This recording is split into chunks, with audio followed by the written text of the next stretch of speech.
Notre invité politique du soir. Bonsoir Alexis Corbière. Bonsoir.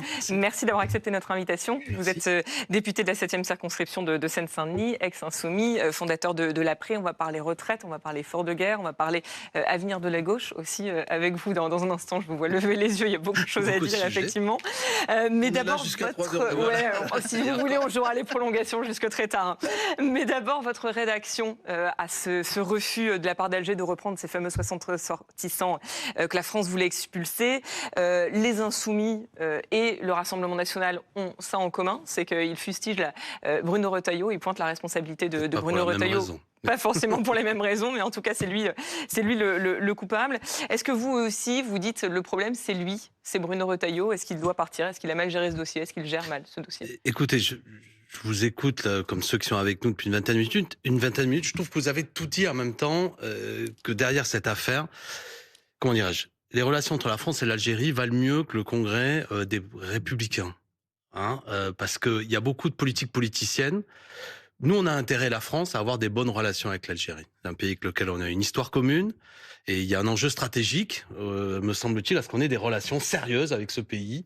Ils sont... c'est un régime autoritaire, militaire, mais il y a des sujets sérieux. Il y a une armée en Algérie qui, notamment, pour ce qui est du Sahara, marque une frontière importante. Et il n'y a pas beaucoup en Afrique, ça manquait de respect d'autres pays, une armée qui a la capacité aussi d'être parfois un ultime rempart par rapport à des menaces plus importantes pour la France. Il y a des services de police avec lesquels nous travaillons, des services de renseignement. Ce que je veux dire, c'est que les Français, il faut les prendre au sérieux. Là, il y a de l'agitation politique. Il y a de l'agitation politique qui a pour première conséquence, Roselyne Bachelot l'a dit, le choix qui était discutable. Pour quelle raison? Alors que jusqu'à présent, la France a une position équilibrée. Le Sahara occidental, on s'est totalement aligné sur la position du Maroc. Totalement aligné. Comme l'Espagne, comme l'Angleterre. Oui, d'accord. Mais enfin, bon, jusqu'à présent, il y avait une politique, on va dire, algérienne. Mais ça n'a pas été le début des bisbilles entre la France et l'Algérie. Ça a été un élément déclencheur. Les relations franco-marocaines étaient... Non, il faut... Excellente avec Jacques Chirac. Elles étaient très mauvaises depuis pas mal de temps. J'entends bien. Extrêmement mauvaises. Il y a eu des erreurs de fait, des erreurs graves en France vis-à-vis d'officiels et de policiers marocains, des services de renseignement qui ont été pas loin d'être en garde à vue chez nous. Il y a eu ça, il y a eu l'épisode du tremblement de terre, où il y a eu une sortie du président de la République. La seule chose que je voulais dire, c'est que... Et donc, c'est l'un ou l'autre à chaque fois. J'entends bien, mais il y a un aspect, il y a des décisions diplomatiques qui n'ont pas été, à ma connaissance, spécialement discutées, parce que j'aimerais savoir pour quelle raison, sans aucune nuance, le président de la République s'est autant aligné, même si je suis pour on ait des bonnes relations avec le Maroc sur cette position, et ça a des conséquences. Bref. Mais ça n'explique pas ce que je veux dire, ce que je veux dire, c'est que l'on discute de 60 cas, ni vous ni moi de savoir exactement le détail. Bon, mais sans ça, il est parvenu au Maroc. Il est parvenu en Algérie. Attendez, mais j'ai aucune sympathie avec ce régime ce régime algérien. C'est pas ça que je suis en train de dire. Je pense que le peuple algérien mérite mieux que cette bureaucratie militaire, policière actuellement. Maintenant, comment dirais-je, je suis pour qu'on fasse tout pour avoir des relations à la hauteur des enjeux avec l'Algérie. Par exemple, quand il y avait une commission d'historiens qui avait eu lieu, l'historien Benjamin Stora avait fait un travail très important avec des historiens algériens pour que toute une série de questions qui sont liées à notre histoire commune et notre histoire douloureuse coloniale. Ça n'a pas avancé d'un poil. Ça n'a pas avancé d'un poil, alors que ça a permis à une époque tout de même de réconcilier. Non, mais je suis d'accord qu'actuellement, c'est à l'arrêt. Donc pour vous, il faut privilégier encore. Non, mais pour vous, il faut encore privilégier la voie diplomatique aujourd'hui, y compris avec ce pouvoir algérien-là. Ça ne sera que de la voie diplomatique. Mais comme l'expliquait Yves tout à l'heure, il y a aussi des enjeux de politique interne en ce moment en Algérie.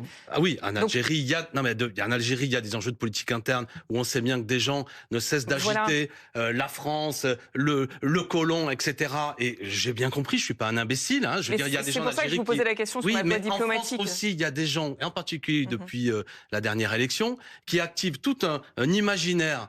C'est l'Algérien menaçant, l'Algérie menaçante, qui rejoue une guerre d'Algérie qui ne cesse jamais et qui, moi, me désole parce que c'est extrêmement dangereux. D'accord? Et on voit bien que, alors, c'est un petit jeu pour savoir si M. Wauquiez, M. Retailleau sera le plus radical et envoie des messages subliminaux à une base électorale pour dire vis-à-vis des Algériens, on sera dur. Au moment où les États-Unis d'Amérique mettent en danger. Enfin, il n'y a pas que Bruno Retailleau, visiblement Emmanuel Macron s'aligne aussi là-dessus. Il y a le RN aussi qui dit qu'il faut montrer les muscles. Oui, mais vous ne faites que confirmer ce que je dis. C'est-à-dire qu'il y a un enjeu de parler à cet électorat. Mais avouez que c'est piquant de voir que là, il y a des matamores à l'heure où Donald Trump menace de la production notamment d'alcool français qui va avoir des conséquences terribles d'emploi. J'aimerais qu'il soit aussi dur d'un point de vue diplomatique vis-à-vis d'un pays, notamment les dernières décisions de Donald Trump, j'espère qu'elles ne seront pas exécutées, qui aura des conséquences terribles. Oui, mais alors en attendant, je comprends pas, vous faites quoi? Si vous avez parfaitement compris, il y a un jeu diplomatique qui vise à faire de la question algérienne le sujet central pour parler à l'électorat du RN et de la droite, de la part de gens qui, en vérité, font de l'agitation et ne créent pas les conditions. Moi, la question, j'aimerais juste vous poser une question. Vous parlez de la voie diplomatique, mais ça veut dire que pour vous, il faut certainement pas engager un bras de fer et tous les leviers d'action qui sont évoqués, notamment gel des visas, les accords de 2007 concernant les diplomates, le fait de bloquer d'éventuels transferts de fonds privés, etc. Tous ces leviers d'action qui sont évoqués notamment par le Rassemblement national et qui sont peut-être envisagés aussi par le gouvernement, tout ça, vous dites non, ne surtout pas rentrer dans un rapport de force, si je vous comprends bien. Il y a des rapports de force et des choses à faire, mais attendez, là, ce dont on parle, c'est de tracasser... il y a quand même des choses à faire. Non, mais c'est de tracasser 400 000 personnes qui sont entre la France et l'Algérie qui n'ont rien à voir avec ça, parce que toutes les solutions qui sont données, c'est pour embêter sur les visas. Alors bon, je veux bien ce qu'a dit précédemment, peut-être que les diplomates, mais là, on parle... Écoutez, on a une histoire particulière avec les Algériens. Les Algériens, bon, tous les peuples du monde sont des peuples frères, mais là, on est extrêmement liés. Là, ce dont on parle, c'est qu'au nom de la rudesse du gouvernement algérien et de le caractère politicien dont certains politiciens français s'en engagent, on va tracasser 400 000, 500 000 personnes qui vivent en France et qui sont franco-algériens. C'est pas sérieux. Qu'est-ce que c'est? Mais vous savez que la Chine, aujourd'hui, en Algérie, prend des marchés importants. On n'a pas mieux à faire avec ce grand pays que d'entretenir une rivalité absurde pour des raisons... Alors attendez, juste Roselyne. Le président de la République avait fait un effort majeur de réconciliation qui n'était pas facile et qui lui a été reproché. Le fameux crime contre l'humanité dès sa campagne de 2017. Voilà, il l'avait fait avec beaucoup de courage. Totalement d'accord avec vous. Et on a le sentiment qu'il a quand même pas été très bien payé pour sa peine. Il faut quand même rappeler que le régime algérien ne veut pas faire d'affaires avec nous. Et c'est lui qui rejoue la guerre d'Algérie aussi en permanence. Et que ce régime algérien, encore une fois, comme vous le disiez, pour des raisons intérieures, on a oublié une chose, c'est que le président algérien aujourd'hui, il est issu d'un mouvement, enfin, il est là après une manifestation qui n'a pas eu de fin, qui s'appelle le Irak, qui a failli mettre en l'air tout le régime algérien, ce qui ne s'est pas produit. Il y a une tension interne au pays en ce moment qui est très Et moi, je soutenais le peuple algérien qui manifestait, c'est magnifique. Il faut un bouc émissaire, c'est bien connu, pour rassembler la nation. Non, mais et c'est ce que fait aujourd'hui Tebboune avec la France. Roselyne Bachelot, vous avez trouvé que c'était un peu... Mais quand j'évoquais le travail d'historien qui avait été fait, historiens français, historiens algériens qui ont travaillé, ça avait permis que des liens se renouent. Et Emmanuel Macron, je lui tire souvent, je lui décoche des flèches, mais je trouvais ça intéressant. Il avait permis ce travail-là. Bon, et là, d'un seul coup, je peux vous dire que beaucoup d'historiens qui étaient là-dedans n'ont pas compris de quelle manière, d'un seul coup, Emmanuel Macron est parti sur la position marocaine et en mesurant les conséquences que ça allait avoir. Bon, on en est là. Moi, je pense qu'on est actuellement aussi, vous l'aurez compris, pris en otage par la crise interne entre M. Wauquiez et M. Retailleau, des surenchères. M. Retailleau qui dit qu'il va démissionner, bien peu cher qu'il démissionne, on en trouvera un autre. Mais je veux dire, c'est sérieux et je suis pour qu'il y ait des voies diplomatiques, de discussions qui se remettent en place. Vous l'avez évoqué tout à l'heure, hein, ça marche pas comme ça, quelle que soit la mauvaise volonté du gouvernement algérien. C'est pas un ministre de l'Intérieur qui donne une liste. Il y a des procédures qui ne sont pas respectées, qui d'ailleurs n'ont même pas été respectées à tel point que même un agitateur, influenceur n'a même pas pu être expulsé en raison de la manière assez médiocre dont monsieur Retailleau a pris le sujet. Donc abordons cette affaire sérieusement. Mais donc, je suis pas venu pour parler que de ça. La voie diplomatique, effectivement, parce que c'est l'efficacité, il faut être efficace. Et je privilégie que aussi on tienne tête aux États-Unis d'Amérique qui mettent en danger des filières de production, notamment d'alcool. C'est plus important que de l'agitation contre l'Algérie. Là, il y a des vrais enjeux. On va avancer parce qu'il y a beaucoup d'autres sujets qu'on aimerait aborder avec vous, Alexis Corbière, ce soir, notamment l'avenir du conclave sur les retraites. Moins de 3 semaines après sa mise en place, il prend du plomb dans l'aile après les déclarations de François Bayrou ce week-end qui ferme la porte à un retour à un âge de départ à 62 ans. Vu le contexte international, c'est irréaliste. Voilà ce qu'il dit. Même son de cloche chez le ministre de la Justice. Écoutez. Je pense que le Premier ministre a eu raison de dire que c'est pas raisonnable de revenir à 62 ans. Voilà. De manière générale, c'est pas raisonnable, chacun le sait. Mais par ailleurs, dans les difficultés, dans les efforts qu'on doit faire, c'est soit plus d'impôts, soit travailler davantage. Il faut travailler davantage. La guerre en Ukraine et ses conséquences en Europe ne doivent pas justifier une guerre sociale. Ce sont vos mots, c'est les mots que vous avez employés cet après-midi. Vous y allez fort en parlant de guerre sociale alors qu'on parle de guerre en Ukraine en face? Non, mais je voudrais évoquer... J'ai pensé cet après-midi. En 1936, quand il y a le gouvernement de Front Populaire, il naît dans un moment de menace de guerre en Europe. Depuis 1933, Hitler a pris le pouvoir en Allemagne, Mussolini en Italie. Ce que je veux vous dire, c'est qu'il y a une victoire électorale qui met en place les congés payés, la semaine de 48 heures passe à 40 heures, etc. Donc c'est pas parce qu'il y a la guerre que d'un seul coup on peut plus discuter avancée sociale. D'accord? Donc je suis de ceux qui pensent il y a la guerre, il n'y a pas tout à fait la guerre sur le territoire national, mais il y a une situation de tension dont je suis conscient. Mais ça ne doit pas servir de prétexte politicien à ce que certains, d'un seul coup, ne veulent pas, tout simplement, respecter l'aspiration démocratique des Français, ça existe, qui sont opposés à cette prétendue loi Borne qui a été imposée par 49.3. Deuxièmement, vu que M. Bayrou a pris le choix d'un vocabulaire peu laïque de conclave, mais qui fait référence notamment au Vatican quand on désigne le nouveau pape, vous ne pouvez pas réunir en conclave, mais qu'une autorité dise le prochain pape, ça ne sera pas lui. D'accord ? S'il y a conclave, c'est ceux qui se réunissent qui décident de quelle couleur, à quel moment la fumée deviendra blanche. Ce que je suis en train de vous dire, c'est que là où il y a, en plus vous avez compris que je suis pour l'abrogation de la loi Borne, quelque chose qui est inacceptable de la part de François Bayrou, c'est qu'il a dit, et notamment mes amis socialistes ont cédé à ça, on va faire une méthode nouvelle, on va tout remettre à plat, vous allez vous réunir et nous proposer des solutions sur la réforme des retraites. Sans tabou, ni totem. Oui, mais alors justement, Alexis Corbière, vous l'avez pas vu venir, cette fumée blanche? Vous allez me dire que... Non, parce que là, quand je vois votre tweet, j'ai l'impression que vous êtes surpris, parce que vous y croyez vraiment à ce conclave, vous avez vraiment cru qu'on reviendrait à Absolument pas. J'ai été de ceux qui avaient dit, si vous donc suivez rien n'a changé, en fait. Non, mais d'accord. Enfin, non, mais vous faites mine moi, d'être j'avais dit surpris. qu'il y avait un problème, et je l'ai dit à mes amis socialistes, Olivier Faure, que là où il se faisait en quelque sorte berner, c'est qu'il y avait un droit, à partir du moment, je rappelle la méthode, François Bayrou disait, syndicats de travailleurs et patrons se réunissent, ils vont discuter, et puis après, leurs travaux sera transmis à l'Assemblée nationale. Mais il va dire, il faudra que le consensus qui sortira du conclave. Et moi, j'avais dit, évidemment, le patronat, il est franc du collier. Il avait dit, nous ne voulons pas l'abrogation de la loi Borne, nous ne voulons pas revenir aux 62 ans. Donc, il avait en quelque sorte un droit de veto, vu que le but, c'était de trouver le consensus avec des gens, je peux les critiquer, mais je reconnais leur franchise, qui avaient dit, nous, on ne veut pas y toucher. Donc, il y avait entourloupe, si je puis me permettre. Mais toutefois... Donc, les socialistes ont été trop naïfs. Vous les avez avertis, moi, vous ont fait écouter. j'ai voté la censure. Mais là, je m'adresse à travers vous à M. Bayrou. Lui, quand même, il faut qu'il respecte sa parole. Il s'est adressé à l'Assemblée nationale et j'étais présent pour dire qu'on allait changer de méthode. Il avait même sous-entendu dans différentes interviews, je ne sais pas les citations exactes, mais vous les reconnaîtrez, que la manière dont la loi Borne avait été adoptée, ça n'allait pas, qu'il fallait rediscuter, trouver des bons, etc. Donc sous-entendu, tout était ouvert.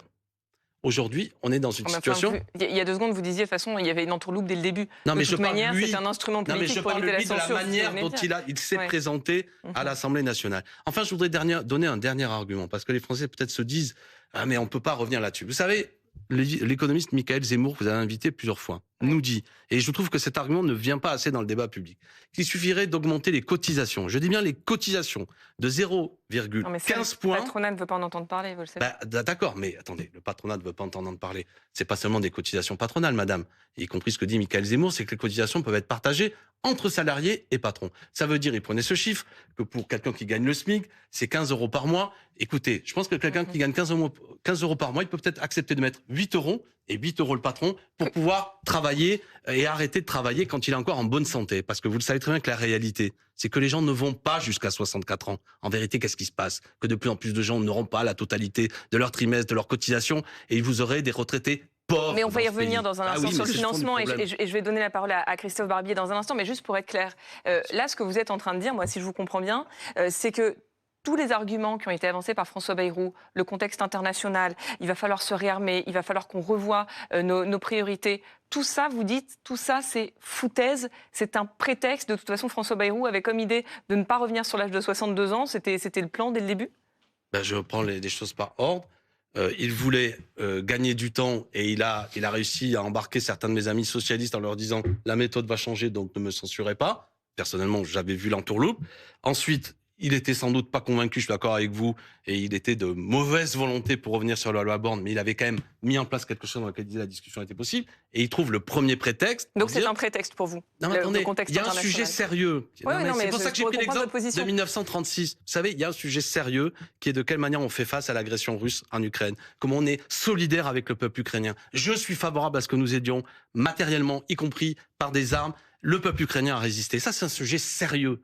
Mais ce qui n'est pas sérieux, c'est de profiter de l'occasion pour dire, tiens, au passage, la réforme Borne qui fait travailler les Français plus longtemps, tiens, je l'impose définitivement. Ça, c'est petit par rapport aux enjeux. Et c'est pourquoi je prenais l'exemple de 36, écoutez-moi bien, même face à la menace fasciste, on a fait les congés payés. Justement, quand on regarde l'avant-guerre, on a les avancées sociales et on a la montée des périls. Léon Blum engage le Front populaire dans une véritable politique de réarmement, de rattrapage du retard, et il bute sur les 40 heures. La semaine de 40 heures a empêché de rattraper le retard qu'on avait aussi vite que Léon Blum le voulait. Donc les avancées sociales, par ailleurs légitimes, ont quand même handicapé cette course aux armements. Par ailleurs, sans doute, avec trop de retard pris pour que ça soit vraiment rattrapé. Donc on ne peut pas quand même complètement décorréler les deux. Sinon, il faut faire la retraite à 55 ans et la semaine de 32 heures. Et hop, on pourra aussi défendre le pays. Non, c'est un vrai sujet sérieux. Qu'il soit proposé avec un peu de précipitation par un exécutif qui veut dramatiser, c'est probablement le cas. Mais on doit réfléchir globalement. Nous devons, pour les années à venir, pour l'économie et pour les armements, travailler plus longtemps. Ce qui est anormal, c'est qu'on ne puisse pas partir à 64 ans dans ce pays sans être avec le dos brisé, le moral à zéro et cassé par le travail. Donc l'effort que nous devons faire, c'est rendre le travail, tous les travaux, toutes les tâches, supportables jusqu'à 64 ans. À une époque où nos voisins sont à 67, certains envisagent 69, nous ne pouvons pas rester en dehors de ce débat. La normalité française, c'est la pénibilité du travail. Non, mais pénibilité psychique et physique. je complète. Corrigeons votre question, ce défaut-là Christophe. et travaillons plus. Là, finalement, le gouvernement est pris à son propre piège parce qu'il a l'air de sous-entendre, et d'une certaine façon, vous allez dans son sens, Alexis Corbière, que c'est à cause du conflit ukrainien qu'on ne peut pas revenir sur la retraite, vers la retraite à 62 ans. Ça n'a rien à voir avec le conflit ukrainien. Le conflit ajoute une... C'est présenté comme tel par François Bayrou. Il y a le conflit ukrainien sur lequel il faudra trouver des financements, mais la question des retraites, du financement des retraites, il est posé de façon très forte à l'ensemble du pays, avec un déficit colossal, avec des retraites qui ne sont pas financées, et avec un déficit qui va s'accumuler. 15 milliards en 2035. Et on voit que une des problèmes de financement Madame est entre... Je termine d'une phrase. Mais je vous nommerai, si c'était moi, je vous nommerai porte-parole du gouvernement, parce que ce que vous dites est limpide.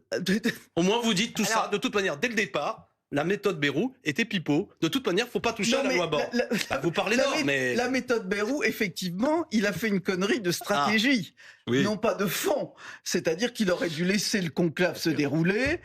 Il avait fixé, une limite qui était de rééquilibrer le système des retraites en 2030. Ça n'aurait pas été possible. Le conclave aurait déclaré son échec et roule ma poule, si je puis dire.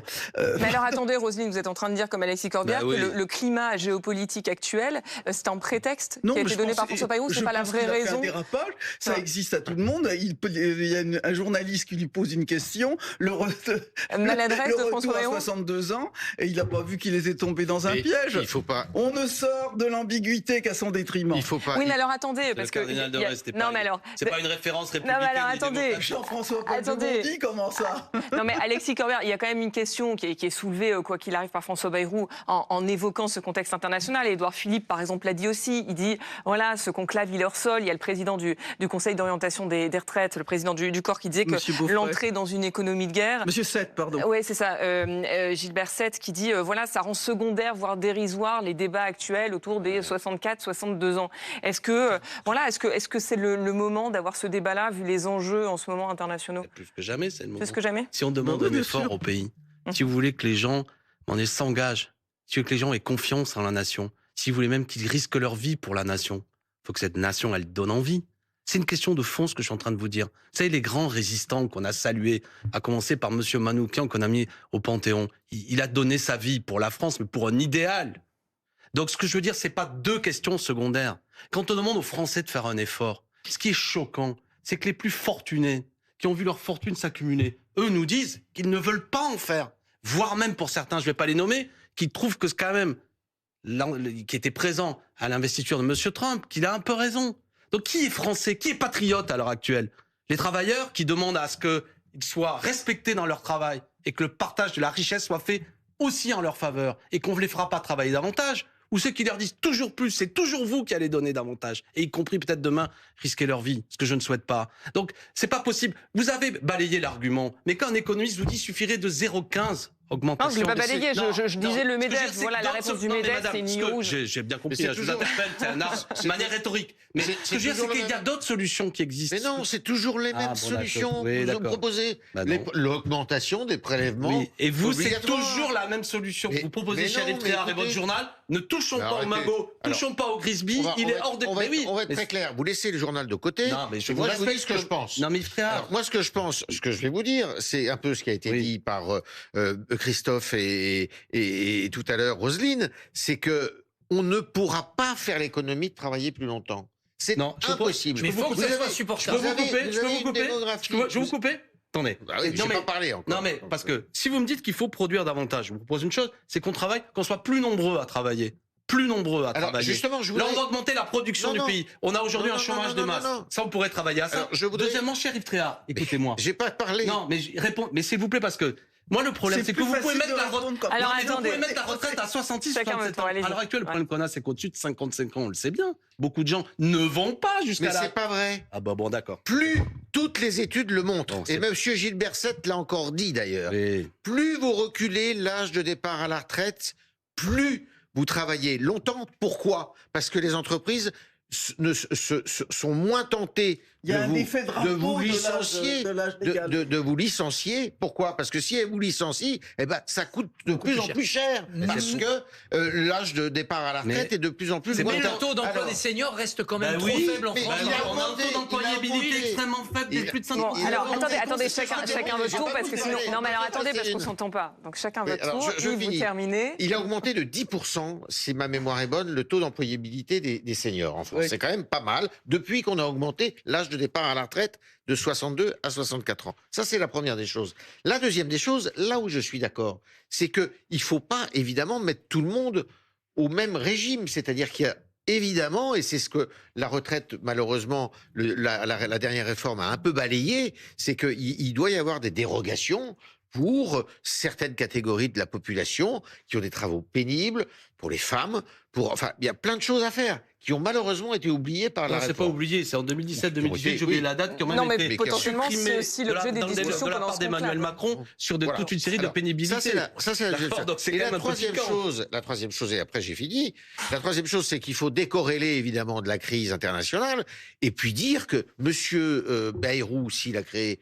ce conclave qu'il a requalifié d'ailleurs, c'est la conférence sociale, c'est évidemment pour gagner du temps et pour sauver sa peau. Vous décorrélez du contexte international? Mais évidemment, parce que Roselyne a raison. De toute manière, le problème se pose. Non, mais Sébastien Lecornu dit qu'il va falloir doubler le budget de la défense d'ici 2030 à 100 milliards. Vous oubliez juste une chose, juste un petit détail. Un argument politique. Le peuple. On ne fait pas, je vais vous dire, à part une Union soviétique où c'est un pays totalitaire, on ne fait pas le bonheur du peuple sans sa volonté. Quels que soient vos arguments, même si je suis un imbécile et vous avez raison. Si vous n'avez pas convaincu le peuple, vous n'avez pas le droit de le faire. Et le problème de toute cette affaire de retraite, c'est qu'il n'y a pas eu de majorité à l'Assemblée nationale. Toutes les études ont démontré que le peuple était contre. Il y a eu des mobilisations. Et si vous brutalisez les gens, dans un moment où tout de même, vous balayez encore l'argument, il y a des fortunes accumulées qui refusent de cotiser davantage dans le pot commun. On a proposé la taxe Zuckman uniquement sur les 1400 personnes les plus riches. On n'en veut pas. Alexis Corbière, vous avez raison. Il faut convaincre le peuple que c'est pour l'intérêt général et surtout pour l'avenir de leurs enfants qu'il faut travailler plus. Mais dire au peuple, avec nous 60 ans ou 62 ans, 32 heures par semaine, comme on l'entend sur beaucoup de places dans l'échiquier politique, c'est pas convaincre le peuple, c'est de la démagogie. Non mais d'accord. C'est de la démagogie. Monsieur Barbier, c'est donc il faut résister. Il faut résister à la démagogie. Je vous traite. Non, mais attendez, pardon. Je suis d'accord avec vous. C'est méprisant. Non, mais je suis d'accord avec vous. Quand on dit aux gens, il va falloir passer à 64 ou à 65, il faut leur démontrer que c'est nécessaire. Christophe Barbier. Leur démontrer que les autres solutions complémentaires sont contre-performantes et surtout l'accompagner. Leur dire, on va vous demander un effort, mais sur la pénibilité, on va travailler. Non mais avec tout le respect, parce qu'en plus, j'ai beau ne pas être d'accord avec vous, honnêtement, je vous respecte. Mais moi le même. Non mais entendez, quand vous dites c'est de la démagogie, et je le dis vraiment pour la rhétorique entre nous, vous mesurez combien c'est méprisant? Moi, je vous dis pas que vous êtes un démagogue. Vous ne pouvez pas dire 62 ans, vous ne le faites pas. Alors attendez, on va pas vous mettre d'accord. Les gens, mais pour l'instant, le débat a eu lieu. Alexis Corbière, le débat, vous dites, a eu lieu. Mais non, parce qu'en l'occurrence, là, pour l'instant, sur le conclave, on ne sait pas ce que va donner ce conclave, parce qu'il y a les syndicats qui vont se réunir, ils ne savent pas s'ils vont poursuivre les réunions si le Premier ministre leur dit jusqu'en juin. Qu'est-ce que vous dites? Vous dites, est-ce que ça a un intérêt de continuer ce conclave, justement, pour en débattre et justement pour faire de la pédagogie dans un sens comme dans l'autre et de pouvoir éclairer en tout cas la vie des Français, ou est-ce que vous dites, de toute façon, ça ne sert à rien ce conclave, il faut y mettre fin tout de suite, c'est une mascarade? Petit 1, je me prends pas pour ce que je suis pas et je donne pas trop de conseils aux directions syndicales, d'accord? Bon voilà, donc elles feront en gros ce qu'elles voudront et j'ai totale confiance en Sophie Binet notamment et la CGT, ses négociateurs, j'en connais certains, c'est des gens sérieux. Moi je pense, après, et d'ailleurs avec quelques amis, on va faire un appel là-dessus qu'il faut arrêter, moi je suis plutôt pour qu'on arrête et que ça revienne la discussion au Parlement, point final, et que au Parlement soit soumis un vote qui permet de savoir si, oui ou non, on peut abroger notamment la réforme. Un essai de démocratie sociale que vous que vous niez, là. Laissons cette commission se dérouler gentiment. Vous êtes un cerveau habile, mais vous ne pouvez pas être sur tous les registres. Vous avez dit vous-même, et vous parliez d'or, que de toute manière, tout ça, ça ne donnera rien. De toute façon, c'est impossible, vous l'avez démontré. Est-ce que ça ne permet pas d'avoir un débat Non, mais François Bayrou nous dit même, ça ne peut pas déboucher. Soit on discute. Non, mais la démocratie sociale, c'est deux choses l'une. Tout est sur la table. Toutes ces solutions. Là, de plus en plus, on comprend que, de toute manière, François Bayrou n'en veut pas. Mais attendez, la démocratie sociale non plus, c'est pas 30 millions de salariés qui sont équivalents de quelques milliers de Mais patrons. quand les salariés gèrent l'Agirc Carco, ils sont déjà sur quelque chose de beaucoup plus dur que ça. Ils ne sont pas sur la retraite à 62 ans. A dit que ça irait au Parlement. Oui, mais enfin, on a compris qu'il n'y aura pas d'accord. Bon, et puis encore faut-il que le conclave ait lieu. Donc ça, c'est pas encore gagné. Donc moi, je suis pour que démocratiquement, les représentants du peuple élus se saisissent de cette question. Voire même, on suspend tout et on le met dans la discussion à la prochaine élection présidentielle. Les syndicats gèrent, ils sont beaucoup plus durs que la réforme. J'ai une question encore pour vous, Alexis Corbière, avant d'évoquer l'avenir de la gauche, mais sur ce sujet des retraites et sur les déclarations je vous vois déjà sourire, mais sur les déclarations, je sens que vous avez hâte, sur les déclarations de François Bayrou qui ferme donc la porte à un retour à l'âge de 62 ans. Est-ce que c'est un motif de censure pour vous? Parce qu'il y a quand même quelque chose d'assez étonnant, c'est qu'on entend les socialistes notamment crier à la trahison depuis hier, mais ils n'agitent pas le chiffon de la censure. Alors, j'ai beaucoup de défauts, mais je ne suis pas socialiste. Non, mais je sais bien. Je ne vous confonds pas avec les socialistes, on le sait. Mais je suis pour l'unité. Non, mais ça a été un point de désaccord. Bon, moi, j'étais pas content. J'étais pour voter la censure. Mais pour moi, ça ne devait pas être le motif qu'on fasse exploser le nouveau Front populaire. C'était pas une raison pour les insulter comme l'ont fait certains, la France insoumise et tout, machin. Bon, il y a eu un désaccord stratégique. Je pense que mes camarades socialistes devront tirer la conclusion qu'effectivement, François Bayrou ne mérite pas. Il faut rentrer à la maison et voter la censure. Oui, voilà, je reprends les expressions. Mais je veux dire, l'enjeu, c'est qu'on reste unis parce que si on veut gagner, il faut rester unis. Il n'y aura pas de victoire dans la division. On va en parler d'être censuré. Oui, moi j'ai voté la censure la dernière fois. Et voilà, certains avaient un cheminement qui disait qu'il faut donner sa chance au produit. Je crois qu'on est en train de voir que la nature réelle du produit, c'est Bayrou qui en parle le mieux. Écoutez, Olivier Faure avait dit on va voir, on va pouvoir, il me l'a même dit les yeux dans les yeux, on va obtenir une instance dans laquelle on va pouvoir remettre sur la table la réforme des retraites. Si c'est pas le cas, voilà, et là, vous dites ils ont été trop naïfs, donc il faudra. C'est de la politique. En tout cas, les censurer. Honnêtement, s'ils avaient pu obtenir, les socialistes, le fait qu'on revienne sur la loi Borne, moi je dis que c'était une avancée sociale. Vous savez, moi, les syndicalistes, ils savent, même gagner peu, c'est bien. C'est mieux que promettre beaucoup et n'obtenir rien. Mais là, il nous a eu. Bon. Mais Christophe Barbier, j'entendais Laurent Jacobelli du Rassemblement National qui disait les déclarations de François Bayrou, effectivement, ça fait partie des éléments aujourd'hui qui peuvent faire pencher la balance vers la censure.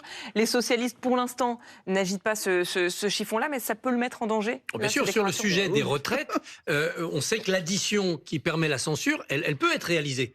Donc si François Bayrou demain proposait une réforme des retraites avec 65 ans, 66 ans, il serait renversé. Cela dit, depuis qu'il est arrivé à Matignon, il nous a quand même habitués à un certain nombre de boulettes, de maladresses, d'imprécisions. Et puis il fait demi-tour, et puis il recule. Il y aura des questions à l'Assemblée nationale. Il y aura l'occasion pour Bayrou de dire « Vous n'avez pas compris ce que j'ai voulu dire et que j'ai peut-être d'ailleurs mal exprimé ». Bien entendu, je laisse au conclave toute sa chance, avec simplement comme contrainte d'aboutir à un équilibre financier en 2030. Il me semble que c'est impossible avec 62 ans, mais s'il me prouve le contraire, pourquoi pas? Il pourra faire machine arrière et désamorcer, en effet, et c'est même ce qu'a dit M. Lombard, si j'ai bien compris. C'est ce qu'a dit Lombard, parce que Lombard ne dit pas « Mon Premier ministre a tort », il dit « Il s'est mal exprimé, c'est pas ce qu'il voulait dire ». J'ajoute un point. Bayrou a fait tout cela, a dit tout cela, sous la pression médiatique d'Édouard Philippe. Interview dans le Figaro, réunion de congrès de son parti. Et Édouard Philippe, qui parlait de la retraite à 67 ans il n'y a pas longtemps, a mis l'accent sur... Comme quoi l'élection présidentielle rend fou tout le monde. Oui, Édouard Philippe met la pression. Et donc François Bayrou s'est senti un peu titillé, chatouillé par Édouard Philippe. Et je pense qu'il y avait un peu de cela dans sa maladresse, c'était de ne pas laisser la prime à Édouard Philippe. Il est dans une impasse. Est-ce l'élection présidentielle qui rend fou aussi Jean-Luc Mélenchon? Justement, vous parliez de la brutalisation du débat tout à l'heure, Alexis Corbière. On y vient, c'est l'œil de Raphaël. Oui, parce qu'on va reparler de Jean-Luc Mélenchon, de sa sortie hier auprès d'un journaliste. Ça fait près d'une semaine, Raphaël, que le sujet est sur la table et la France Insoumise a du mal à sortir de la polémique qui est liée, on va reprendre le point de départ, à la publication d'une affiche de Cyril Hanouna. Oui, l'affiche qui va s'afficher à l'écran et qui rappelle le style des caricatures antisémites des années 30. Alors, l'affiche ou le visuel, il a rapidement été supprimé du compte officiel LFI, mais c'est devenu un point de friction politique, notamment, y compris d'ailleurs au sein de la gauche, avec un homme qui semble aujourd'hui seul contre tous, Jean-Luc Mélenchon, qui refuse, malgré la suppression du visuel, de reconnaître une erreur. Et vous le disiez, Perrine, il a été interrogé là-dessus hier. Il a répondu extrêmement vivement. Il y a beaucoup de choses dans cette séquence. 3 éléments que j'ai identifiés. D'abord, Jean-Luc Mélenchon, il accuse l'extrême droite d'avoir surfé sur ce visuel.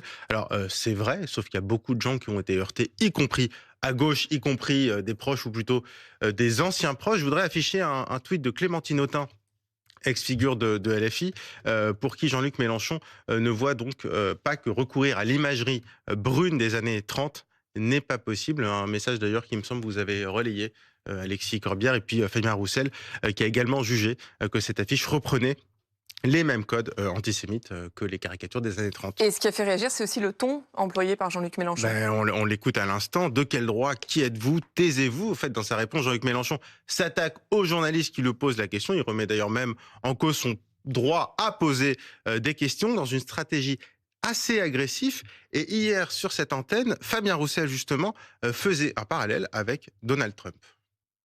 Le bruit et la fureur, comme ça a été théorisé par Monsieur Mélenchon, c'est la même manière que fait d'ailleurs Monsieur Trump, tous ces dirigeants qui sont excessifs, vulgaires, outranciers, parfois mensongers. La politique, ça doit pas être ça. Et je voulais revenir sur un dernier élément qui est pour moi le plus important. Alors ça arrive souvent que Jean-Luc Mélenchon soit isolé, mais il garde quand même une sorte de garde rapprochée. Manuel Bompard, Mathilde Panot. Et là, pour la première fois, peut-être, on le sent totalement seul, y compris vis-à-vis justement de Manuel Bompard ou de Mathilde Panot, qui ont été interrogés justement hier sur cette polémique. Et tous les deux ont reconnu une erreur, notamment Manuel Bompard, qui a reconnu que ce visuel n'aurait pas dû être publié. Donc c'est un mea culpa qui est assez rare chez LFI. Et Alexis Corbière, alors vous n'êtes plus chez LFI, j'imagine que vous avez encore beaucoup de contacts avec des élus LFI, cet isolement total de Jean-Luc Mélenchon, qui n'est même plus sur la même longueur d'onde que Manuel Bompard ou Mathilde Panot, est-ce que pour vous c'est nouveau, c'est une première, c'est un point de rupture inédit? Il y a beaucoup de choses qui sont des points de rupture inédits là-dedans, mais je voudrais dire, et à travers vous, m'adresser à tout le grand peuple insoumis, si je puis dire, il y a une possibilité que l'extrême droite gagne la prochaine fois et nous devons être unis. Je suis un unitaire. Et sans sectarisme, y compris avec la France insoumise. Mais sur cette ligne, on perdra. Si des camarades insoumis pensent que la manière dont Jean-Luc Mélenchon a réagi est un point d'équilibre à gauche, et s'ils pensent que ça nous permet de battre l'extrême droite, ils se trompent. Donc on arrête de jouer. On arrête de jouer.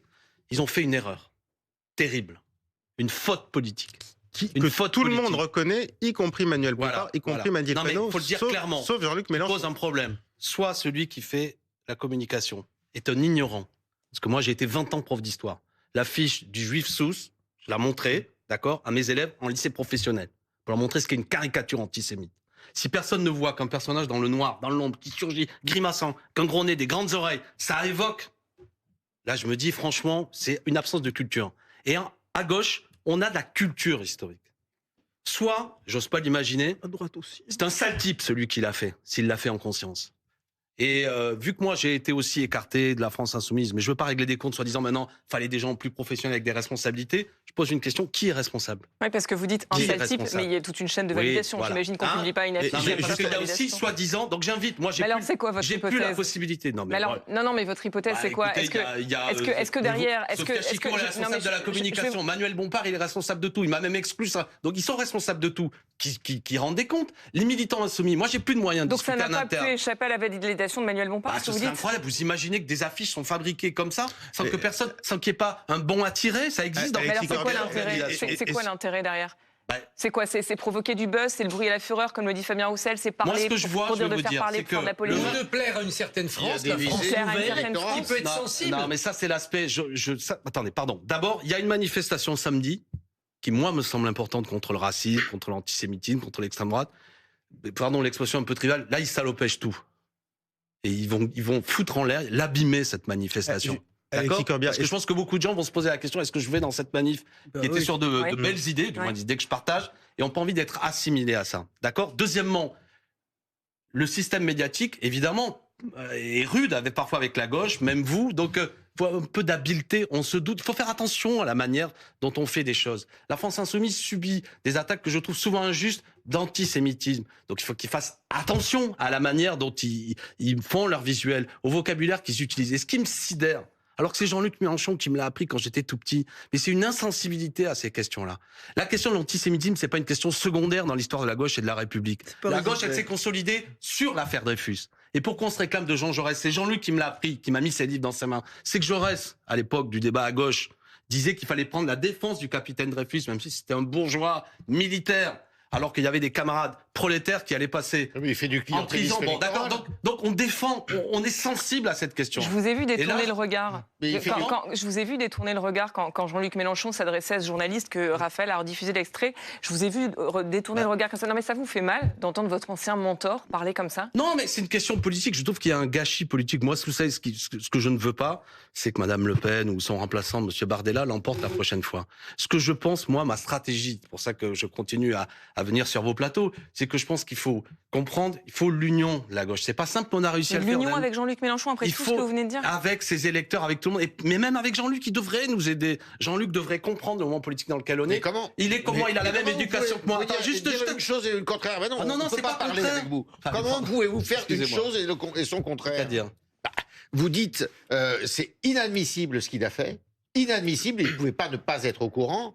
En plus, devant notre confrère, il dit clairement qu'il se met en position de victime.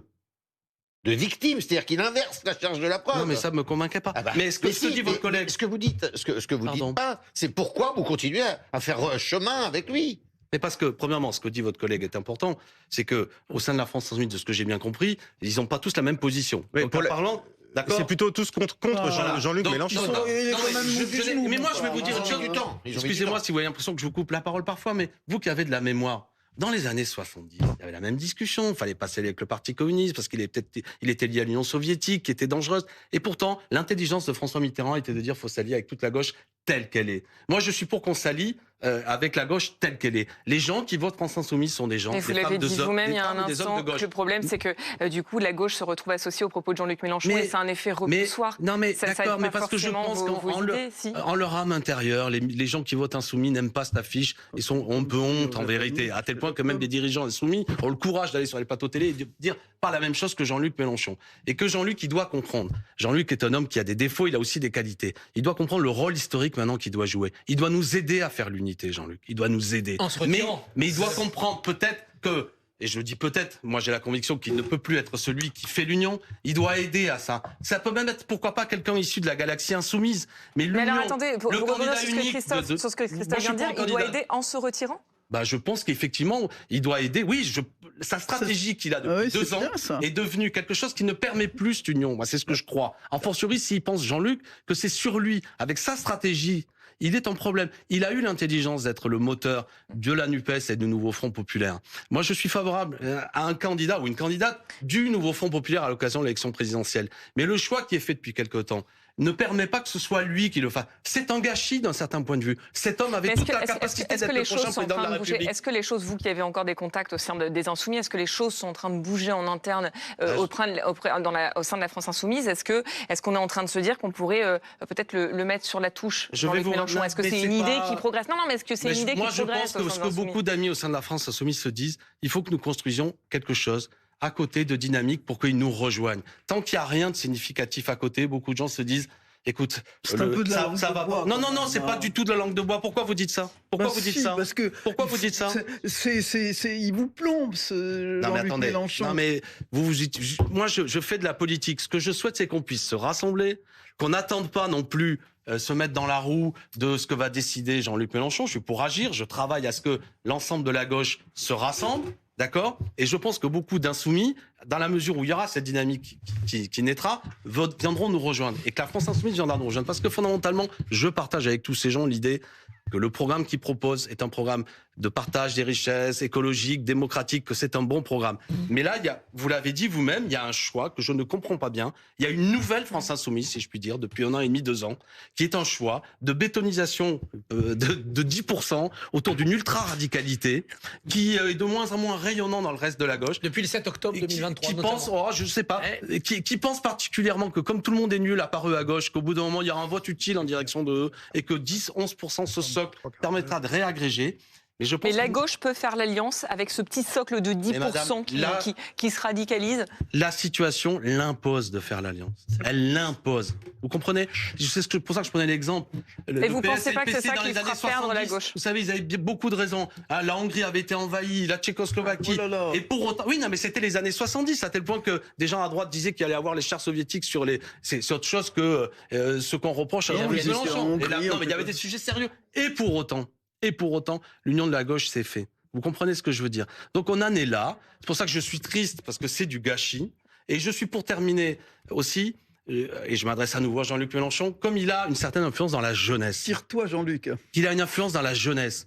Il doit faire de la pédagogie. Il ne doit pas apprendre à des jeunes que cette affiche ne peut pas être accusée d'antisémitisme. Il le sait, Jean-Luc, que cette affiche est une folie, que c'est une erreur. Et pourquoi il ne le reconnaît pas, alors vous qui le connaissez bien? Je pense que c'est une erreur. Et ce que je trouve triste, c'est que sur les réseaux sociaux, je vois depuis quelque temps, des gens viennent en défense de Mélenchon pour dire « Oui, il a raison, finalement, il n'y a rien d'antisémite dans cette affiche. » On n'éduque pas la jeunesse, surtout si on va faire une jeunesse révolutionnaire qui veut changer le monde, en lui mettant dans la tête de telles sottises. Mais comme disait Christophe Barbier, est-ce qu'il le fait patiemment pour draguer une certaine partie de l'électorat? Parce que sinon, pourquoi il ne reconnaît pas l'erreur, comme l'a fait Manuel Bompard? Tout ce qu'ils font est bien, qu'on ne reconnaîtra jamais les erreurs, et au bout d'un moment, ils méséduquent. Ça, c'est une erreur. C'est vous qui en parlez le mieux de Jean-Luc Mélenchon.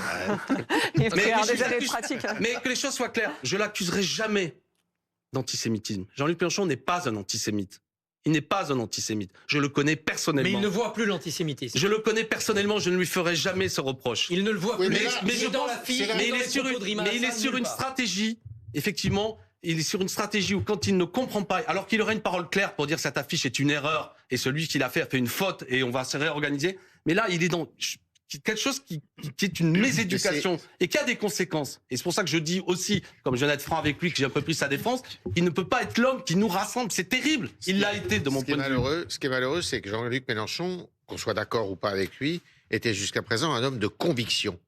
Et que là, au moment de sa sortie, il est en train de mentir à ses convictions. C'est tragique. C'est absolument tragique. Parce que c'est quelqu'un qui, effectivement, a exercé un peu un rôle de chef de bande, en tous les cas de conscience pour la gauche, depuis une dizaine d'années, et qu'il est en train de déraper complètement à la sortie pour sa troupe. Si tant est que son choix de clientélisme électoral est un choix tout à fait opportuniste, que ça vous dérange ou pas, et puisque vous le dites, il n'est pas antisémite. C'est vous qui le dites. Donc s'il fait ce choix-là, c'est parce qu'il pense que ça peut être un choix payant électoralement. Et si c'est un choix qui peut être payant électoralement, eh bien, il est en train de tourner le dos. Il n'y a pas d'électorat antisémite en France, c'est pas vrai ça. Mais il n'est pas résiduel. Non, mais ce n'est pas vrai. Mais vous savez très bien ce que je dis. Oui, ben justement, moi je suis élu de Seine-Saint-Denis et j'accepte pas l'idée qu'on flatterait soi-disant nos concitoyens de confession musulmane. D'accord, mais ça n'a pas d'effet électoral. Ça n'a pas d'effet électoral. Ça n'a pas d'effet électoral. Merci beaucoup, Alexis Corbière, d'avoir été notre invité. En fait, si je conclus, c'est Roselyne qui a très bien résumé votre position. Tire-toi, Jean-Luc. C'est ça, vous le dites en fait. C'est pas ce que j'ai dit aide-nous à faire l'unité. Aide-nous. Fais mieux et aide-nous. Et d'autres peuvent gagner. Merci beaucoup, Alexis Corbière. Merci, Roselyne.